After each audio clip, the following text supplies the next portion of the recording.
Hey everybody, welcome back to another 10-minute Marvel video. I'm Petter, and today we're talking What If Season 3.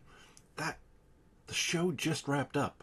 I mean, a couple weeks ago now, I guess at this point, but it's been a fun show to watch, and it's been one that the past 2 years it's been great to have those episodes come out at Christmas time and just be able to kind of chill and watch those one per evening. Though I haven't actually really hit that schedule, but that's been my goal.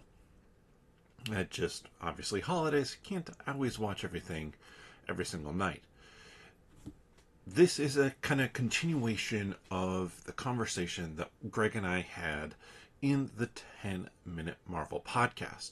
Greg and I went back and forth on our rankings of the episodes, and I'm going to run through my list here, kind of give that reasoning again in case you don't want to check out the whole podcast episode, though we do cover a whole lot of news and rumors there as well that obviously I'm not going to do here. This is just about ranking those What If episodes. Plus, the bonus at the end here is going to be ranking the 3 seasons. Which one is my top season out of all these? And who knows? I might do some more content on What If, rank all the episodes, and give you my top 10 overall. But without further ado, here's the 8 through 1 of these rankings. Starting off at number 8, we have What If, What If. That episode actually had a fair amount of hope for, but there were a few different things that let me down with it. First, it tried to be philosophical, but it kind of just went, I don't know, I would say quarter of the way that it needed to. It really needed to lean into it. I feel like with a title like What If, with this idea of why the Watchers should or shouldn't intervene, that's a really interesting question, a really interesting idea, and they just didn't delve into it. It ended up being so much fighting, and that's another thing about it. It needed to cut the fight down. The fight is just a whole bunch of extremely overpowered characters fighting each other and basically reaching a stalemate. So that was just a bit of a mess. And then the final thing I'll say, and I'll mention again, is Thor, or like Storm the God of Thunder. Awesome character design, awesome powers. I love that. It's clear that there was a missing episode here that should have come out with her in it, and because of that, her addition in this episode and the other episode she's in, just a little bit lacking. Then at number 7, we have What If the Hulk Fought the Mech Avengers. This one, I said it on the podcast, I'm going to say it here too. It's this low because I had higher expectations for it. I thought that we were going to get some cool mech fighting. We got a little bit of that. We got a little bit of that Voltron thing. It had a lot of, I don't know, Godzilla-esque feel to it. We got, like I said, Voltron, Power Rangers, Pacific Rim, a little bit of a lot, but nothing stood out about it. The story was just fine, and for that reason, I'm putting it here at number 7. At number 6, we have What If the Watcher Disappeared. I thought they played around with it fun in some areas of like trying to get into the 5th dimension. That said, it has a few issues with it. First off, I really liked Birdie. I thought Birdie, awesome character. They did a good job with making her fun, giving her something more than just her power set by being smart, but then giving her that quirky, like, obviously she has lived a life where Kiss and classic rock and all those things are a very key part to her existence. This again feels like, though, how did she get to be part of this group? Probably just because she's a new character, much like Kahorti, but in season 2, we understood how Corty and Captain Carter connected. I suspect, again, this is that one missing episode that would have had Storm, the Goddess of Thunder, in there, that would have also had Birdie showing up, and it might have helped clear that up and make more sense and work a little bit better. But this one, I think, also is a little bit tainted by what if. So it feels like a first half because it is, and then the second half let it down. My number 5 is going to be What If the Red Guardian Stopped the Winter Soldier? This one falls into the category of just a really fun episode. It's got the best humor, I think, out of any of the episodes, though there's one that's up there with it that I haven't talked about yet.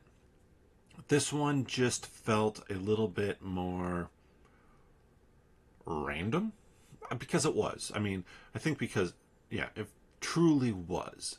There wasn't anything that tied into the main plot. The Watcher didn't interfere. That said, What If should have these random episodes, and I enjoyed this one a lot. I like getting to have Bill Foster as Giant Man in there again. The voice cast, I mean, getting back quite a number of actors for it was great. So I had a lot of fun with this one. The other ones, my 4 through 1, I just like better. And honestly, my top 3, I think, were all amazing episodes. My 4, extremely good episode as well. And my number 4 is What If Agatha Went to Hollywood? I loved the 1940s Hollywood, Bollywood mashup in there. I like Agatha getting her power. I like Kingo kind of being able to talk her down at the end there as well. And just the absurdity of the spectacle of it, and the fact that at the end they kind of just treat it like, oh yeah, this happened. This is something that happened, but movie magic, not actual magic. We're just going to assume that everybody assumes it's movie magic. It's a funny little trope and twist to put on it, and I thought they did a really good job with it. This one also just had stunning visuals with it. I love the giant Agatha in the sky. I thought that worked super well for this episode. My number 3 is going to then be What If Howard the Duck Got Hitched? Now, him getting hitched is a fairly minor, not important element of this. It's all about that egg. It's all about Birdie. It's all about Kiss, I guess. But again, this is a really fun one. This is the other one where it's like, it has the comedy levels up there. Having Loki building a ski resort on Jotunheim is phenomenal. Getting so many different characters back, including Phil Coulson, was great. I love kind of the nods I felt to things like Fifth Element as well in there. It felt familiar. It felt like good comfort food with a lot of really fun and funny moments for the characters. Like the Galactic Cruise, or the cruise thing that went on, and that meal was great as Howard is figuring all of it out. Bringing in Yondu, great. Just, yeah, so many good, fun moments in that episode that gave us a character that I'd like to see more Birdie show up. I don't know where, I don't know when, I don't know why, but I'd like to see more Birdie show up. Then my number 2 is going to be What If the Emergence Destroyed the Earth? This one had so many cool things going for it. First off, Mysterio being kind of in charge of everything with the illusions and White Vision working for him. Ooh, that was just so good. He made a great creepy villain that they could really, really work with in there. And yeah, I loved that element of it. Plus, we got to see Riri Williams, Ironheart, really shine in this. And that's like my biggest complaint with how they introduced Riri Williams in Black Panther Wakanda Forever. She is just a MacGuffin. She is just there for plot purposes, and she doesn't get much to work with. But in this, man, they gave that character a lot to work with this in a short time, too. So I really like how they did that. I really like how they had her giving up hope, and then that little nudge from the Watcher, it just worked so well as an episode for me. And it's one of those that reminds me of like the Doctor Strange episode from season 1, where it has that emotionality to it that oftentimes What If can just be fun, but here they managed to make it serious and fun and well developed plot in just a short amount of time. My number 1 is going to be What If 1872. I love this episode. I love the ones where they set it in a different time from the beginning, where it's like the 10 rings, shooting the bell in the church 10 times. So Shang-Chi shows up, it being John Walker, who's the outlaw mercenary who's doing that, getting Sonny Birch back again, they had the voice cast there to it with Shang-Chi and Kate Bishop. And I called it early on when they said that his sister, Shang-Chi's sister, had gone up against the Hood and presumably lost. I loved that, or been captured, because I was like, I know precisely that she is going to be the Hood, and she was. But I also like that they didn't pull the punch there. We had this mind control element as well. I forget, Greg and I talk about it on the podcast, where that came from and how it probably ties in to something else. I'm totally blanking on it now. But then, just the whole setting, the whole story. Again, this is one that has a little bit of weight to it.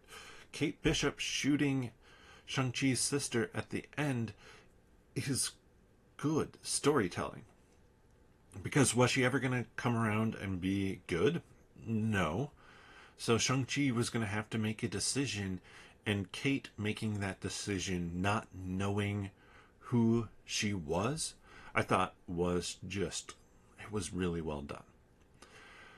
So now, this is actually the toughest part of this. Like, my ranking, I was able to comfortably put those in order. But ranking the seasons is actually pretty challenging, because every season has some episodes that I like. Every season has some episodes that I don't like as well.